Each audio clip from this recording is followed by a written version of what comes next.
Horror stories in Hindi में आप सभी का स्वागत है। दोस्तों, अगर आप लोग इस चैनल पर नए हो तो इस चैनल को सब्सक्राइब कर लीजिए। जाकर हमारी दूसरी कहानियाँ ज़रूर देखें और सुनें। आप लोगों को बहुत मज़ा आएगा। साथ ही साथ डिस्क्रिप्शन बॉक्स में हमारा इंस्टाग्राम का लिंक है और ईमेल आईडी का लिंक है।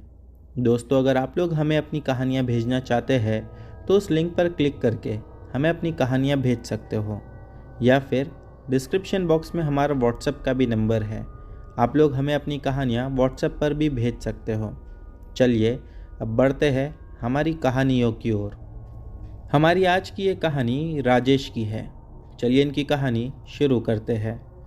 मेरा नाम राजेश है और मैं कुछ साल पहले अपने ऑफिस में काम कर रहा था। उस समय बारिश का मौसम भी था, तो मैंने अपना काम शाम के 8 बजे तक ख़त्म कर लिया और मैं अपने घर के लिए निकल ही रहा था कि तभी ज़ोरदार तूफ़ानी बारिश शुरू हो गई। तो मैंने बारिश के कम होने का इंतज़ार किया और मैं ऑफिस में ही रुक गया। मुझे ऑफिस में रुककर अभी कुछ ही समय हुआ था कि तभी ऑफिस की बिजली चली गई और मेरा फ़ोन भी स्विच ऑफ हो गया और ऑफिस से मेरा घर 1 घंटे की दूरी पर था। इस वजह से मैं बारिश में भीगते हुए जा नहीं सकता था। मैंने कुछ देर और रुकने का फैसला किया, मगर बारिश रुकने का नाम ही नहीं ले रही थी और ऐसे ही देखते देखते रात के 10 से 11 बज गए। अब अंधेरा भी ज़्यादा हो गया था, तो मैंने सोच लिया कि अब भीगते हुए ही घर जाना पड़ेगा। फिर मैं अपने घर के लिए निकल गया। तेज़ बारिश की वजह से स्ट्रीट लाइट्स भी बंद हो गई थी और मुझे रास्ता भी सही से दिखाई नहीं दे रहा था, मगर मैं फिर भी भीगते हुए अपने घर की तरफ जा ही रहा था कि तभी रास्ते में एक भयानक सा काले रंग का मानो कुत्ता खड़ा हुआ दिखाई दिया और उसका मुंह दिखने में कुछ इंसान के चेहरे के जैसा लग रहा था। मैं उस कुत्ते को देखकर अपनी बाइक की स्पीड और बढ़ा दिया। कुछ दूरी पर आने के बाद मेरी बाइक अपने आप बंद हो गई। मैं बहुत कोशिश किया बाइक को शुरू करने की, लेकिन बाइक स्टार्ट होने का नाम ही नहीं ले रही थी। अब मैं बारिश में पूरी तरह से भीग चुका था और मुझे ठंड लग रही थी। तभी मुझे वही इंसान के मुंह वाला कुत्ता दिखाई दिया जो मुझे देखे ही जा रहा था।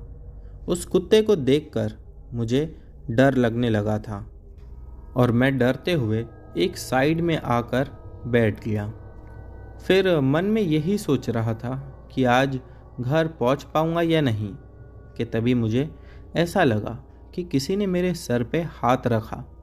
मैं एकदम से हड़बड़ाते हुए ज़ोर से चिल्लाते हुए कहा, कौन है? कौन है जिसने मेरे सर पे हाथ रखा? मगर मुझे वहाँ कोई नहीं दिखाई दिया और अब मुझे अच्छा महसूस बिल्कुल नहीं हो रहा था। तभी मुझे उसी कुत्ते की, या पता नहीं उसके आसपास कोई दूसरे कुत्ते होंगे, उनकी भौंकने की आवाज़ सुनाई दी। वो आवाज़ इतनी पास से आई मानो जैसे कोई कुत्ता बिल्कुल मेरे बाजू में ही है। मैंने अपने आसपास देखा, मगर मुझे कोई कुत्ता दिखाई नहीं दिया। फिर मुझे ख्याल आया कि कहीं ये वही इंसान के मुंह वाला कुत्ता तो नहीं।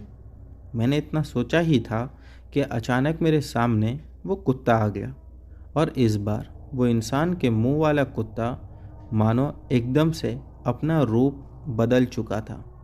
उसने एक चुड़ैल का रूप ले लिया था और उस चुड़ैल ने मेरी तरफ गुस्से से देखा। यही नहीं, चुड़ैल के कपड़े पूरे खून में लथपथ थे। फिर उस चुड़ैल को देखकर मैं घबराकर अपनी बाइक से लपका और बाइक को स्टार्ट करने लगा। मानो इस बार भगवान की कृपा मुझ पर हो गई कि मेरी बाइक स्टार्ट हो गई और मैं अपने घर की तरफ आगे तेज़ गति से बढ़ने लगा। मैं बहुत ज़्यादा डर गया था उस चुड़ैल को देख के। अभी कुछ दूरी पर ही मैं गया था कि तभी वो चुड़ैल मेरी बाइक के सामने आ गई और उस चुड़ैल को देखकर मेरा बाइक से बैलेंस बिगड़ गया। फिर मैं बाइक से गिर गया।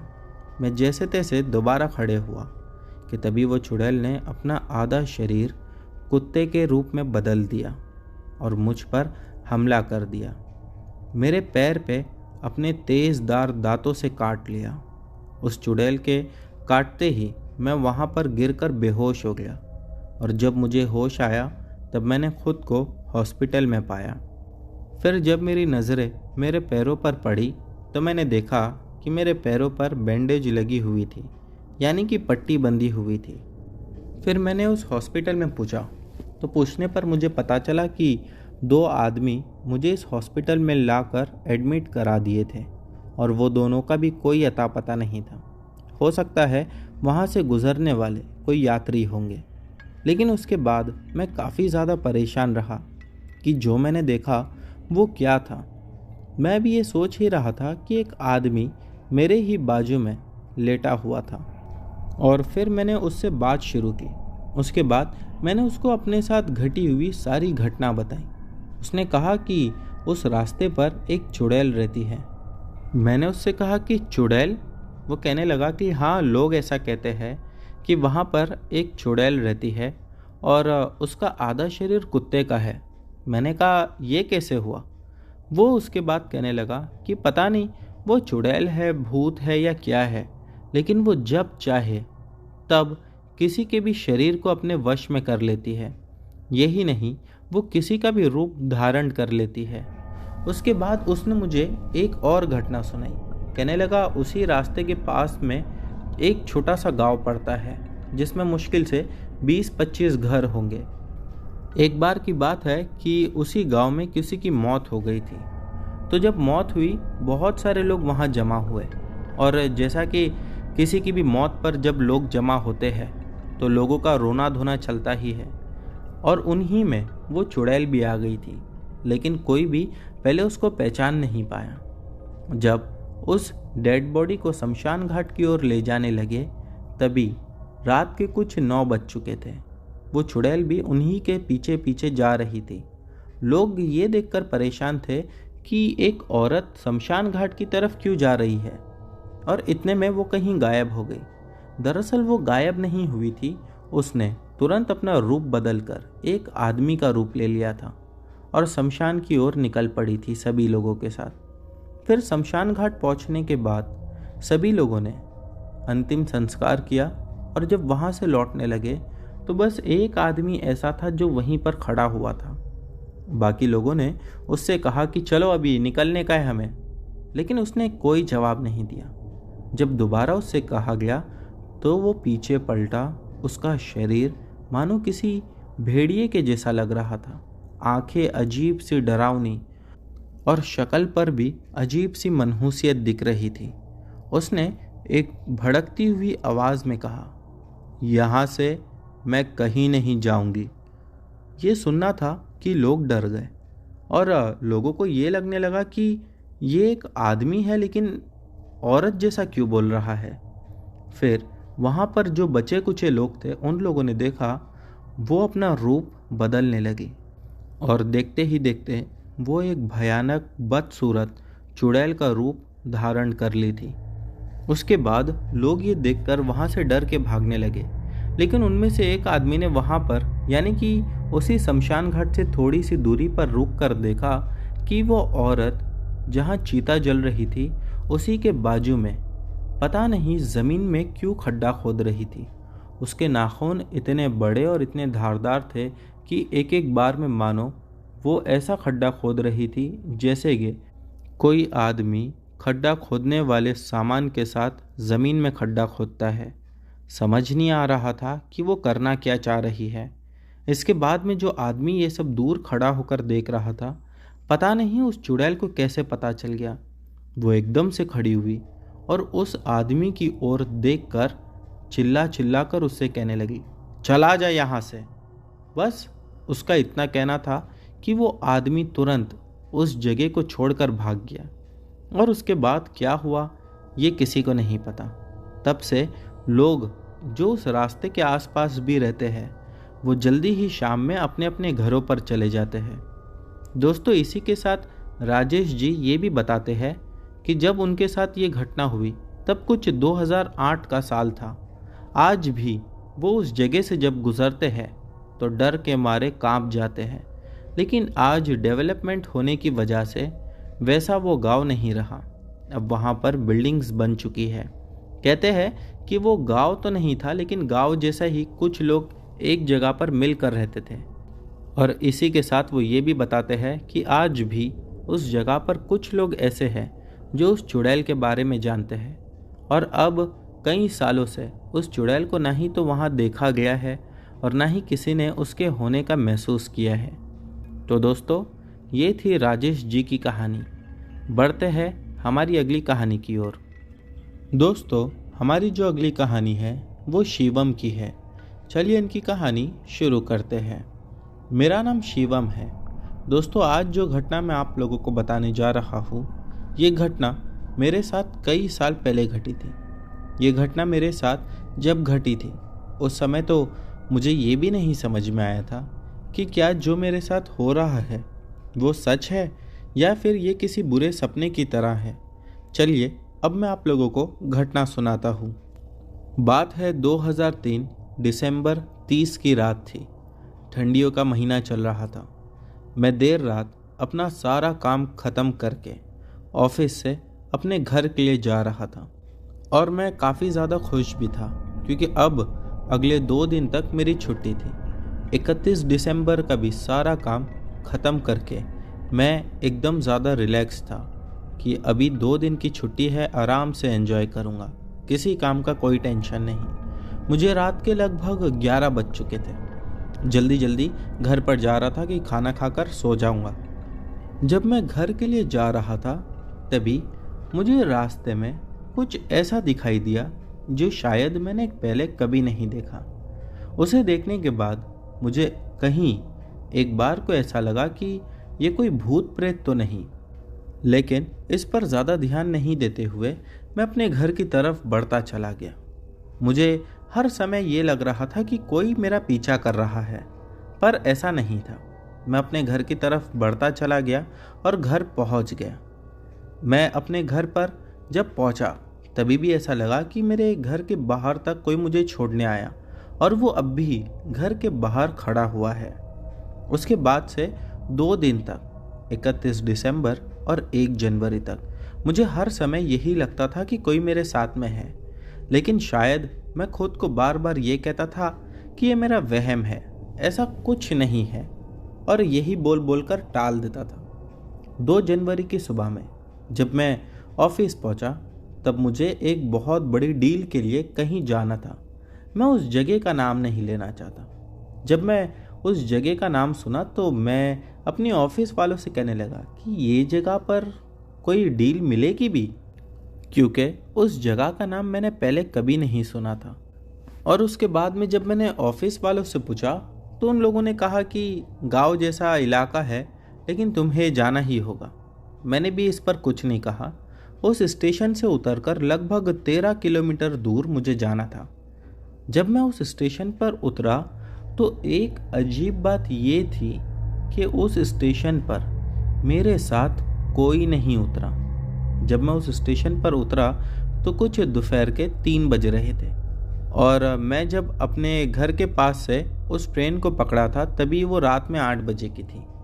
जब मैं दोपहर में वहाँ पर उतरा और उतरकर आसपास देखा कि मेरे साथ तो इस स्टेशन से कोई नहीं उतरा, और एक अजीब बात ये भी लगी कि उस स्टेशन पर भी मेरे अलावा मुझे कोई भी दूसरा आदमी कहीं दिखाई नहीं दे रहा था। मैं स्टेशन के बाहर निकला तो एक रिक्शा वाला खड़ा हुआ था जिसके हाथ में बीड़ी थी। वो बीड़ी पीते हुए आराम से रिक्शा में बैठा हुआ था। मैंने उससे उस जगह का नाम पूछा तो उसने कहा कि हाँ वो जानता है। मैंने जब उसे वहाँ चलने को कहा वो कहने लगा कि बीच में 4 किलोमीटर का एक बेकार रास्ता आता है, इसीलिए मैं वहाँ नहीं जा सकता। मैंने कहा अरे भाई तो कोई दूसरे रास्ते से लेके चलो।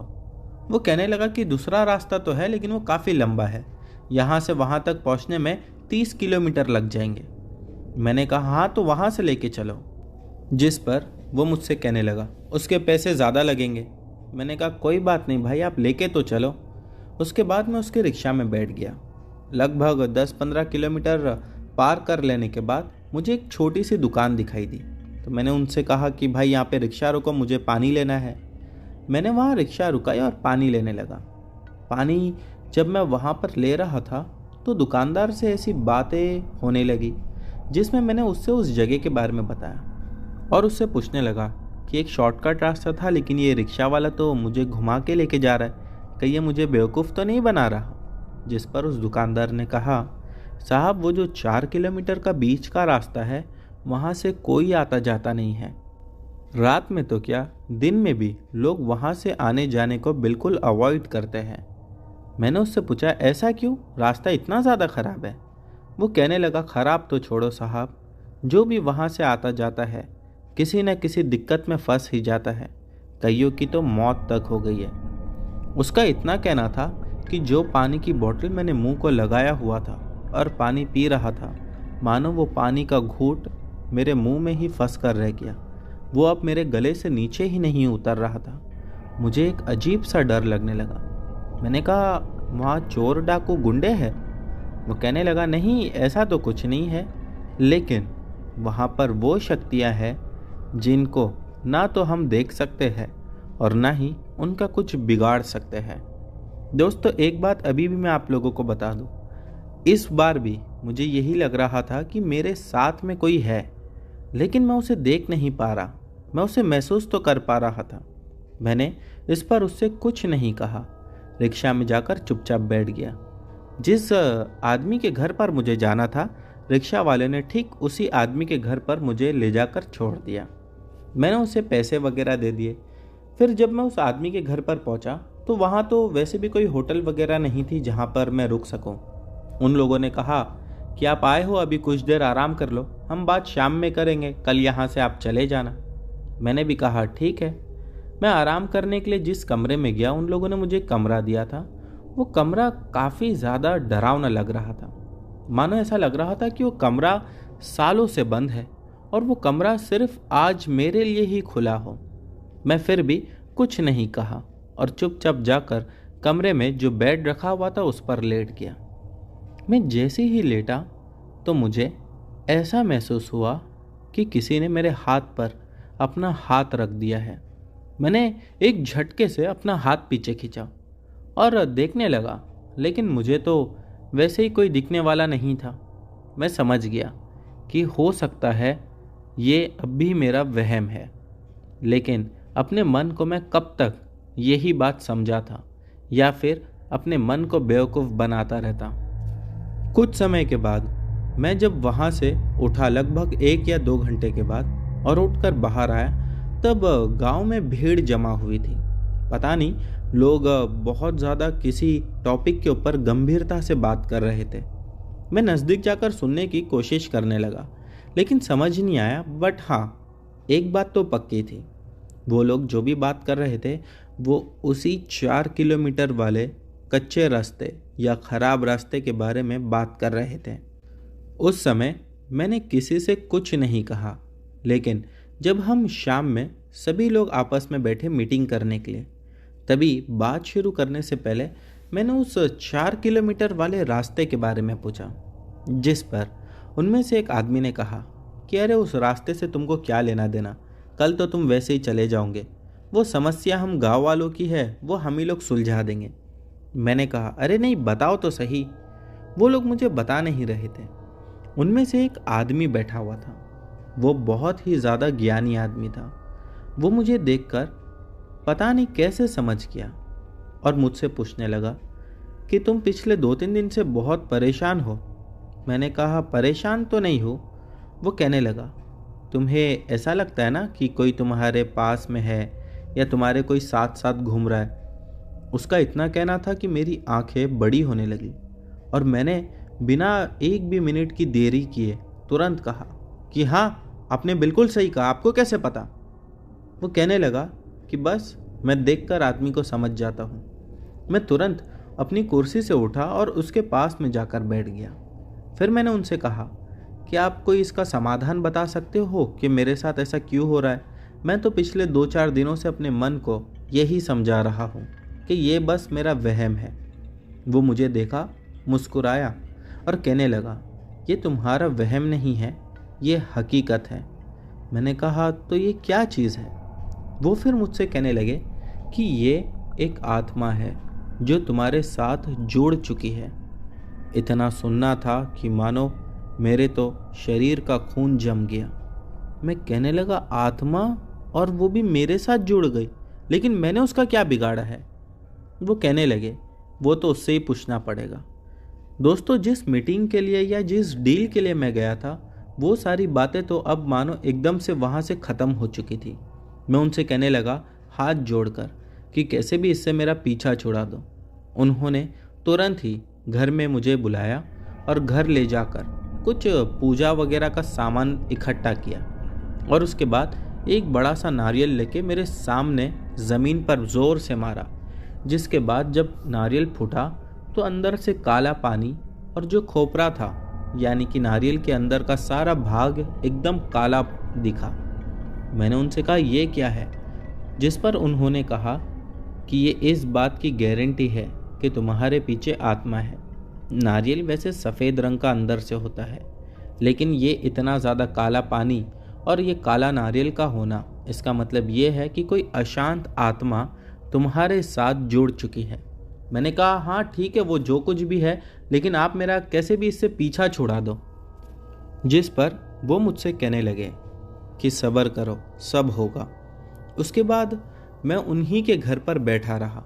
उन्होंने कुछ पूजा वगैरह की वहाँ पर, और फिर मैंने एक अजीब सी आवाज़ सुनी। वो आवाज़ मेरे आसपास से आ रही थी, कभी दाएं ओर से आती तो कभी बाएं ओर से आती। ऐसा लगता कि कभी वो बुरी शक्ति मेरी दाएं ओर रहती, कभी बाईं ओर। वो आवाज़ कुछ कह रही थी, लेकिन वो मैं नहीं समझ पाया। और जो आदमी मेरे सामने बैठे हुए थे, जो कि बहुत ज़्यादा ज्ञानी थे, वो उसे अपनी भाषा में कह रहे थे कि इसे छोड़ दे, इसने तेरा कुछ नहीं बिगाड़ा है।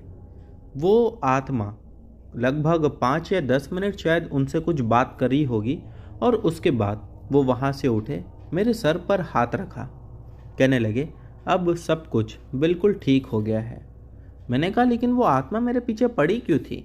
उन्होंने मुस्कुराया, कहने लगे कि वो सब जानना ज़रूरी नहीं, तुम जिस काम के लिए आए थे वही काम करो और चले जाओ। मैं भी बस मन में खुश था कि चलो आत्मा से पीछा तो छूटा। उसके बाद हमें जो मीटिंग करने की थी वो हम लोगों ने अगले दिन सुबह के लिए रख दी थी। फिर रात में तो मैं सो गया। सुबह मीटिंग वगैरह करने के बाद सोचने लगा ट्रेन तो शाम की है, 8:30 बजे की, तब तक क्या करूँगा। गांव में कुछ लोगों से जान पहचान हो गई थी तो उनके साथ घूमने चले गया।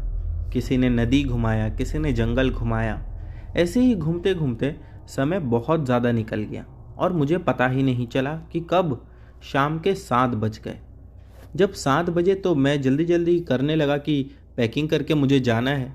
पैकिंग तो मैंने जल्दी कर लिया था, लेकिन अब मैं एक बात ये भी जानता था कि अगर मैं वो 30 किलोमीटर वाले रास्ते से होकर जाऊंगा तो वो ठीक नहीं रहेगा मेरे लिए, क्योंकि हो सकता है मैं लेट पहुंचूं और ट्रेन निकल जाए। तो मैंने जो रिक्शा पकड़ी उससे कहने लगा कि भाई यहीं से चलो शॉर्टकट, तुम एक्स्ट्रा पैसे ले लेना। पहले तो वो नहीं मान रहा था, लेकिन जहाँ उसे ज़्यादा पैसे की लालच दी वो मान गया और मुझसे कहने लगा कि साहब किसी को नहीं बोलना, मैं तुमको इस रास्ते से लेकर जा रहा हूँ। मैंने कहा ठीक है। हम दोनों ही जब वहाँ से निकले तब शुरू के 3-4 किलोमीटर सब कुछ बिल्कुल ठीक रहा, लेकिन जैसे ही वो 4 किलोमीटर का जो भयानक रास्ता था उसमें हम घुसे ही थे कि मुझे अजीब सी चीज़ें महसूस होने लगी। मानो रिक्शा में बैठे ही मुझे मेरा शरीर भारी सा लगने लगा। ऐसा लगने लगा कि जैसा रिक्शा के आसपास से कोई मुझे चिल्लाते हुए भाग रहा है। मुझे तब तक भी कुछ नहीं दिखाई दे रहा था, बस रास्ते के दोनों तरफ घना अंधेरा और उसमें बड़े बड़े लगे हुए पेड़ दिखाई दे रहे थे, जो कि रात का माहौल और भी ज़्यादा डरावना बना रहे थे। जनवरी का ठंड का महीना था तो रास्ते में फॉग भी था। मैंने उससे कहा, भाई इस 4 किलोमीटर में कोई नहीं रहता? वो कहने लगा कि नहीं, बस ये जंगली इलाका है, चारों ओर जंगल ही जंगल है। ये रास्ता तो है लेकिन यहाँ से कोई आता जाता नहीं। मैंने उससे कहा, हाँ वो बात तो मैंने और भी बहुत सारे लोगों के मुंह से सुनी है। फिर वो मुझसे कहने लगा, एक बात मैं आपको और बताऊँ? मैंने कहा हाँ बताओ। वो मुझसे कहने लगा कि लगभग 3 साल के बाद वो इस रास्ते से मुझे लेकर जा रहा था। 3 सालों तक उसने भी उस रास्ते पर कदम नहीं रखा। गांव में उस रास्ते की उतनी ज़्यादा दहशत थी। मैंने सिर्फ उसकी बात सुनी और उससे कहा कि यार ये आत्माएं क्यों किसी को परेशान करती है समझ में नहीं आता है। मेरा इतना कहना था कि उसने अचानक से ज़ोर का ब्रेक लगाया। मैंने उससे गुस्से में कहा, अरे क्या कर रहे हो? वो मुझसे कहने लगा, मैंने कुछ नहीं किया, अपने आप गाड़ी के तीनों चक्के जाम हो गए। और वो एकदम डरा हुआ सा लग रहा था, जैसा मानो आने वाले संकट को उसने पहले से ही पहचान लिया था। मैं उस रिक्शा से उतरा, घबराया हुआ और इधर उधर देखने लगा। मुझे कुछ दिखाई तो नहीं दे रहा था, लेकिन वो रिक्शा वाला भी घबरा कर रिक्शा चालू करने की कोशिश कर रहा था और ना ही तो उससे रिक्शा चालू हो रही थी। और वो उतना उस समय डरते हुए भी बस एक ही बात कर रहा था, अब हमें भगवान ही बचा सकता है। मैंने कहा, हाँ ठीक है। मैं आसपास बस नज़रें घुमा ही रहा था कि मैंने दूर से किसी को तेज़ गति से भागते हुए मेरी ओर आते हुए देखा। उसका शरीर भी काफ़ी ज़्यादा भारी था। वो इस वजह से क्योंकि जब जब वो भाग रहा था, यानी कि जैसा जैसा वो अपने कदम ज़मीन पर रख रहा था, तब उस ज़मीन में से काफ़ी ज़्यादा मात्रा में धूल उड़ रही थी, या यूं कहिए कि मिट्टी उड़ रही थी। और उसकी गति किसी घोड़े से कम नहीं थी। वो भागता हुआ हमारी ओर ही आ रहा था। उसके हाथ में भी कुछ था जो कि बराबर दिखाई नहीं दे रहा था। मैंने उस ऑटो ड्राइवर से कहा, वो क्या है सामने जो आ रहा है? उसने कहा, जल्दी रिक्शा में बैठ जाओ। मैं रिक्शा में तो बैठ गया, रिक्शा चालू भी नहीं हुई। वो आगे की सीट छोड़कर मेरे ही बाजू में पीछे की सीट पर मेरा हाथ पकड़कर बैठ गया। मेरे से ज़्यादा तो वो घबराया हुआ था। अभी मानो मैंने भी सोच लिया था कि आज मौत पक्की है। बस उसको देखकर मौत का इंतज़ार कर ही रहे थे कि अचानक एक गाड़ी का हॉर्न बजता हुआ सुनाई दिया। जब वो हॉर्न बजता हुआ सुनाई दिया तो मैंने रिक्शा से बाहर मुंडी निकाली। देखा तो पीछे एक जीप आ रही थी। ये जीप उन्हीं लोगों की थी जिनके घर पे मैं वो डील करने के लिए गया हुआ था। उन्होंने बताया कि हमें पहले ही पता चल चुका था कि तुम इस रास्ते से जा रहे हो। मैंने कहा, आप लोगों को कैसे पता? जिस पर उन लोगों ने कहा, जब तुम्हारी रिक्शा इस रास्ते से गुजर रही थी तभी ही मुझे एक लड़के ने आकर बताया कि ऐसी ऐसी बात है, और बस तुरंत ही हम लोग भी जीप लेकर निकल पड़े। मैंने कहा, तो क्या वो लड़के ने इस 4 किलोमीटर वाले रास्ते में घुसने से पहले आपको आज जाकर बता दिया? वो कहने लगा, नहीं, जब तुम रिक्शा वाले से बात कर रहे थे तब उसने आकर हमें बताया था कि ये दोनों उस रास्ते से जाने वाले हैं। इसीलिए हम लोगों ने तुम्हारा पीछा किया ताकि तुम ठीक तरह से स्टेशन पहुँचे या नहीं ये देख सके। जब वो जीप वहाँ पर पहुँची तो जो सामने से भागते हुए हमें नज़र आ रहा था वो एकदम से कहीं गायब हो गया। बस अब वहाँ पर बची थी तो उसके पैरों के नीचे की धूल, जो कि अब भी वहाँ हवा में उड़ती हुई नज़र आ रही थी। उसके बाद उन लोगों ने जीप में मुझे और उस ड्राइवर को बिठाया। फिर वहाँ से यू टर्न मोड़कर लंबे रास्ते से मुझे स्टेशन छोड़ा। और नसीब इतने अच्छे थे कि उस दिन ट्रेन लेट थी। जैसे ही मैं स्टेशन पहुँचा, लगभग 8:45 बजे के आसपास, ट्रेन भी तभी ही आई हुई थी। मैं ट्रेन में बैठकर वहाँ से निकल गया और फिर उस दिन के बाद मैं कभी भी उस जगह पर नहीं गया। मैं जानना भी नहीं चाहता कि मेरे पीछे क्या हुआ होगा, या फिर वो ऑटो वाला अपनी रिक्शा अगले दिन पता नहीं कैसे लेकर गया होगा। बस मैं इतना जानता हूँ कि मेरी ज़िंदगी बच गई। तो दोस्तों, ये थी शिवम की कहानी। बढ़ते हैं हमारी अगली कहानी की ओर। दोस्तों, हमारी अगली कहानी साबिर खान ने हमें भेजी है। चलिए इनकी कहानी शुरू करते हैं। मेरा नाम साबिर खान है। ये इंसिडेंट मुझे मेरे दोस्त ने बताया था। उसका नाम श्याम है। तो बढ़ते हैं कहानी की ओर। श्याम बता रहा था कि वो मुन्नार गया हुआ था अपने भाई के पास। उसके भाई का वहाँ पर खुद का रेस्टोरेंट है। वहाँ पर जब वो पहुँचा अपने भाई के पास तो कुछ दिन रहने के बाद एक दोस्त को लेकर वो वहीं पर घूमने निकल गया। लेकिन उसका भाई उसको बोलने लगा, ज़्यादा दूर मत जाना, जल्दी घूम कर चले आना। तो इसने कहा, ठीक है भैया। ये बोलकर वो लड़के को लेकर वहाँ से निकल गया। उसने वहाँ बहुत सारी खूबसूरत जगह को देखा, बहुत सारे जंगल को देखा और बहुत खुश हुआ। शाम को उस लड़के से बोला, चलो उस जंगल के अंदर चलते हैं, इतना खूबसूरत नज़ारा मैंने आज तक नहीं देखा। जिस पर उस लड़के ने कान ढीला छोड़ा, लेकिन दोबारा शाम उससे कहने लगा कि इतना खूबसूरत नज़ारा क्या पता दोबारा देखने का चांस मिले या नहीं मिले, आज आए हैं तो खूब मज़े करके ही जाएंगे। दरअसल वो अपने साथ शराब की कुछ बोतल भी लिया हुआ था। शाम उस लड़के को बोला, चलो अंदर चलते हैं। वो लड़का फिर से मना किया, बोला नहीं, अब हमें कहीं और चलना चाहिए, यहाँ पर मुझे कुछ ठीक नहीं लग रहा है और एक अजीब सी घबराहट भी हो रही है। शाम ने बोला, अरे भाई तुम कुछ ज़्यादा सोच रहे हो, कुछ नहीं होगा, चलो। शाम उस लड़के को बोलकर उसे जंगल के अंदर ले चला गया। शाम बता रहा था जितना अंदर वो दोनों जा रहे थे उतना ही उनको वो जंगल खूबसूरत लग रहा था।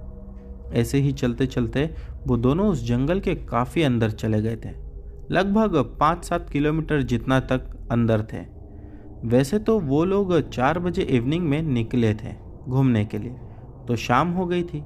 उस जंगल में मानो अब अंधेरा घिरना शुरू हो गया था। वो दोनों को कुछ समझ में नहीं आया, हम इतना दूर क्यों आ गए और हमने अभी तक ड्रिंक भी नहीं की है, चलो चलते हैं यहाँ से। दोनों एक दूसरे को बोलते हुए उस जंगल से बाहर आने लगे, लेकिन एकदम से रात हो चुकी थी। शाम कहने लगा, अरे भाई हम इतना अंदर आए, हमको टाइम का कुछ पता भी नहीं चला और रात भी हो गई। हमारी भूल की वजह से पता नहीं अभी आगे कुछ क्या क्या झेलना पड़े। तो ये सारी बातें करते हुए वो दोनों वापस आ ही रहे थे।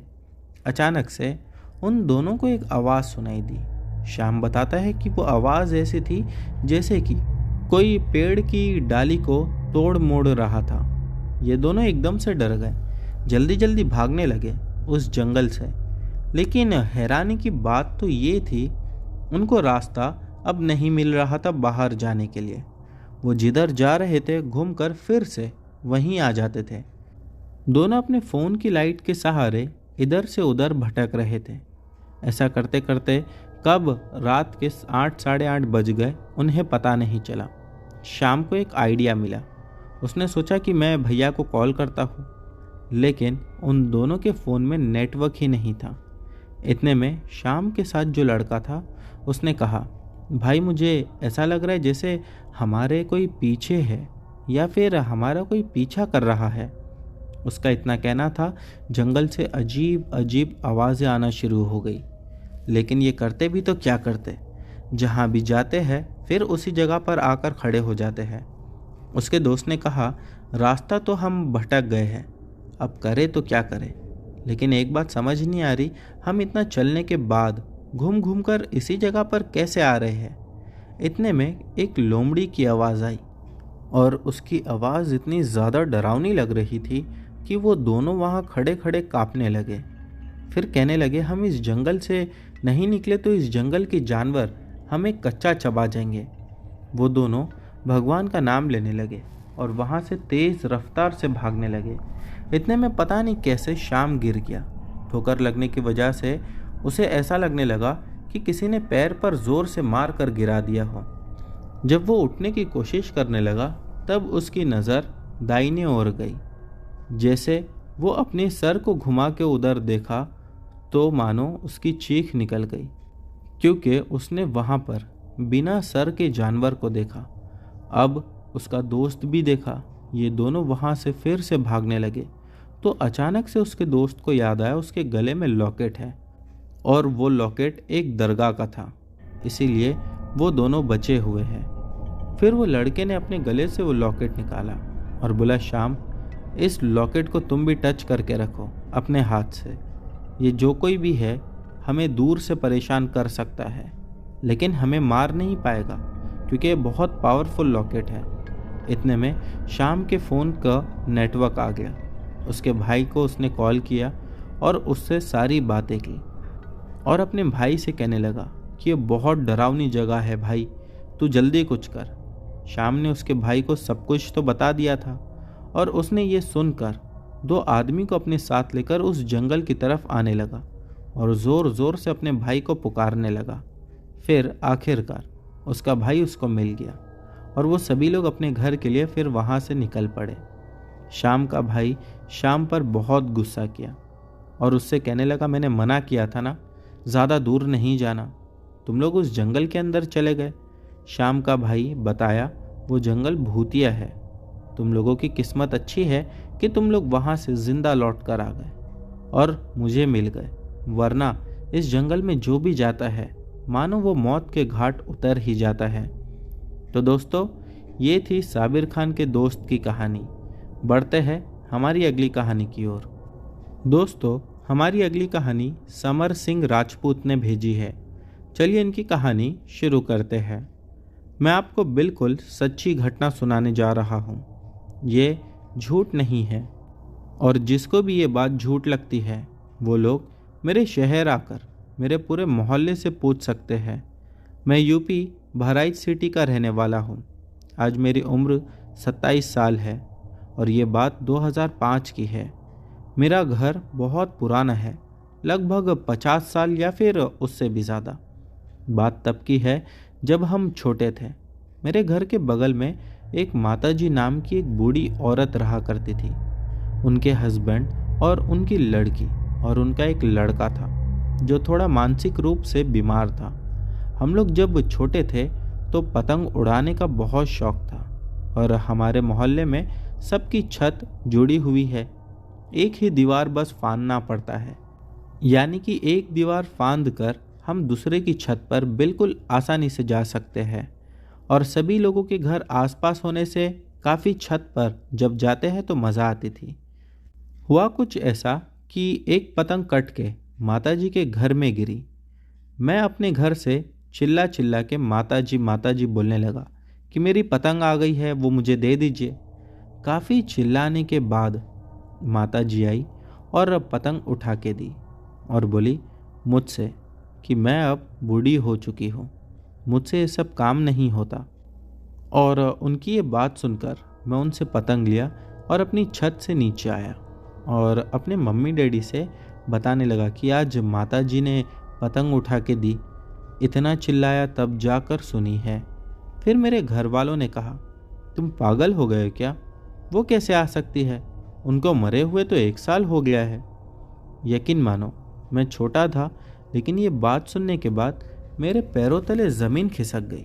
मुझे यकीन ही नहीं हुआ, जबकि अपनी माँ की कसम मैंने साफ साफ उन्हें उस समय वहाँ पर देखा था और पतंग भी उन्होंने ही उठाकर मुझे दी थी। फिर मैं कुछ दिनों तक बिल्कुल शांत रहा, लेकिन पतंग उड़ाने का इतना चस्का था कि हम कभी भी कहीं पर भी किसी की भी छत पर कूद जाते थे, भले वो कैसा भी घर हो। एक शाम की बात है, मैं और मेरा भाई छत पर थे, तभी ही हम लोगों ने एक पतंग काटा। वो पतंग उसी माताजी के घर की छत पर गिर गई। फिर मेरा भाई वो दीवार फांद कर उनके घर की छत पर चला गया और जाकर वो पतंग को वहाँ से लाने की कोशिश करने लगा। उस टाइम मैं और मेरा भाई दोनों साथ थे। इतने में ऐसा लगा कि छत जैसे डगर मगर होने लगी, यानी ऐसा लग रहा था कि छत हिल रही है और कभी ऐसा लगता कि छत ऊपर नीचे हो रही है। मानो समझ नहीं आ रहा था कि ये सब क्या हो रहा है।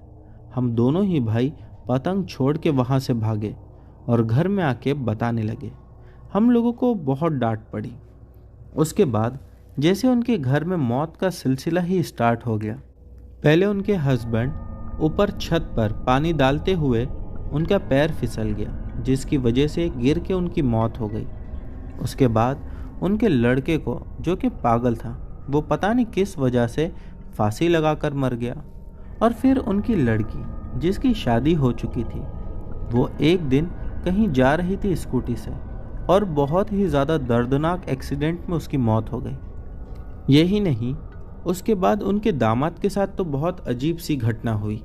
उनका दामाद अपने दोस्तों के साथ पूर्णागिरी गया था। वहाँ की नदी पर दोस्त के साथ मजाक कर रहा था कि ये नदी में जो रेत है इसे खोद कर देखो, यही मेरी कब्र है। बस हंसी मजाक मानो उसका जो करना था वो सच में बदल गया। उसी नदी में वो डूब के मर गया। वो एक ही घर में 5 मौतें हुई। आज भी वो घर बंद है, पिछले 20 साल से ना कोई वहाँ आया है ना ही कोई वहाँ गया है, जबकि वो घर की लोकेशन ऐसी है कि बेचा जाए तो आज भी उसकी कीमत करोड़ों रुपए में है। फिर भी वो खाली पड़ा हुआ है। मेरा घर उनके ही बगल में है। एक दिन मेरे घर में भी कुछ ऐसा ही हुआ। मेरी एज तभी 12 या 15 साल की होगी। मैंने देखा कि एक औरत जो मेरे घर के एंट्रेंस से एंटर हुई और आंगन से होते हुए छत पर जाने लगी, यानी कि छत की सीढ़ियाँ चढ़ने लगी। मैं भी उस टाइम गर्मियों की वजह से जाग रहा था। मैं उसके पीछे पीछे चढ़ने लगा। मैं उससे 3 या 4 बार पूछने लगा कि आप कौन हो, लेकिन उसने कोई जवाब नहीं दिया। मैं भी बस उसके पीछे ही जा रहा था। जैसा जैसा वो ऊपर चढ़ रही थी, मैं भी वैसा वैसा ऊपर जा रहा था। फिर कुछ ही पल बाद मैंने देखा कि वो एकदम से सीढ़ियाँ चढ़ने का छोड़कर हवा में उड़ती हुई ऊपर जा रही है।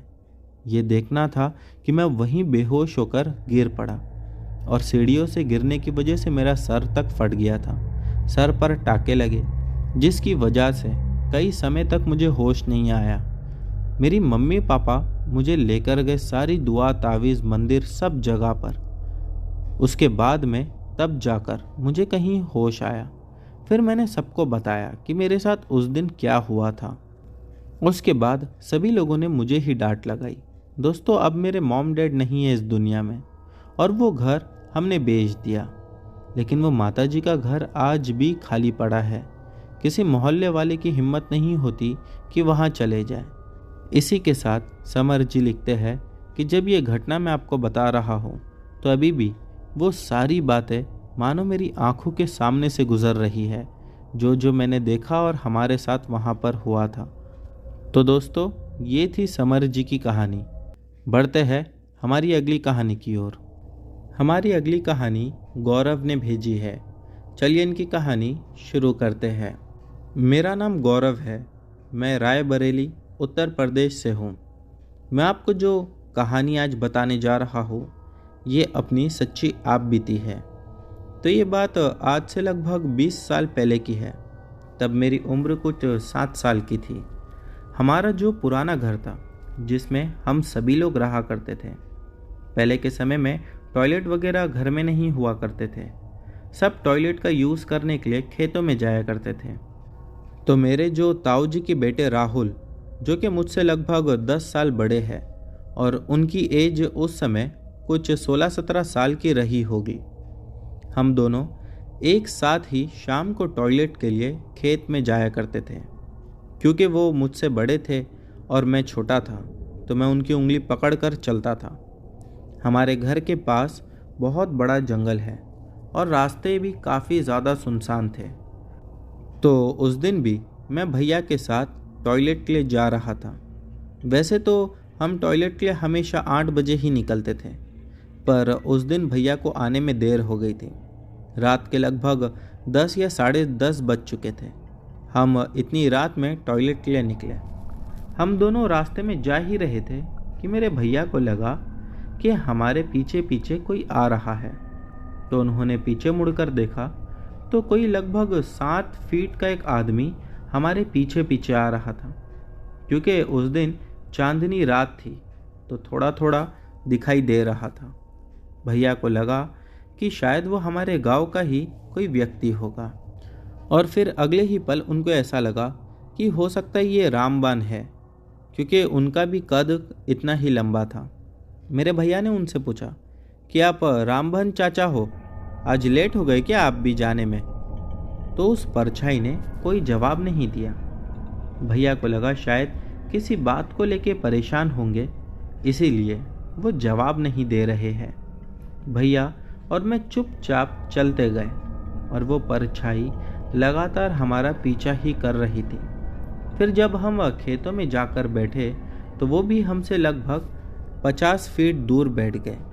भैया ने 1-2 बार और उससे बात करने की कोशिश करी, लेकिन उन्होंने कोई जवाब नहीं दिया। फिर हम टॉयलेट करने के बाद वहाँ से उठे और जाने लगे तो वो परछाई दोबारा से हमारा पीछा करने लगी और हमारे पीछे पीछे ही आने लगी।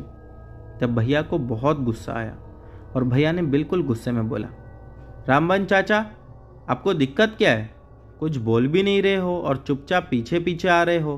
क्या हमारा पीछा कर रहे हो क्या? भैया का इतना बोलना था कि वो परछाई एकदम से भैया और मेरे सामने आ गई। उस टाइम हमने उसका फेस साफ साफ देखा। उसका फेस बिल्कुल काला और जगह जगह से खून निकल रहा था और आंखें बिल्कुल लाल थी। डर से हम दोनों ही थर थर कांपने लगे और आंखें जैसे ही उसके चेहरे से हटाई तो नज़र उसके पैरों पर पड़ी। वो ज़मीन से लगभग 1 फीट मानो हवा में तैर रहा था। भैया ने तुरंत हनुमान चालीसा बोलनी शुरू कर दी और हम सर पर पैर रख कर भागे और वो परछाई हमारे पीछे पीछे हवा में तैरती हुई हमारा पीछा करते हुए आ रही थी। हमारे गांव के घर में एक पूजा घर भी था, जो कि अगर पीछे के दरवाजे से जाए तो सबसे पहले वही आता था। हम दोनों सबसे पहले उसी रूम में चले गए और ज़ोर ज़ोर से रो रहे थे। भैया ने उस रूम में से एक खिड़की से बाहर देखा तो वो परछाई वहीं बाहर खड़ी हुई थी और बिल्कुल एक जानवर की तरह गुर्रा रही थी। उसकी लाल लाल आंखें मानो ऐसा लग रहा था कि हमें कच्चा चबाकर खा जाना हो उसे। तो डरते डरते भैया ने घर में सबको आवाज़ लगाई। सभी लोग भागते हुए आए। मैंने और भैया ने सारी बात घर में बताई। हमारी दादी ने तुरंत ही गंगा जल हमारे सर पर डाला और जब सब ने खिड़की से बाहर देखा तो मानो वो परछाई या आत्मा गायब हो गई थी।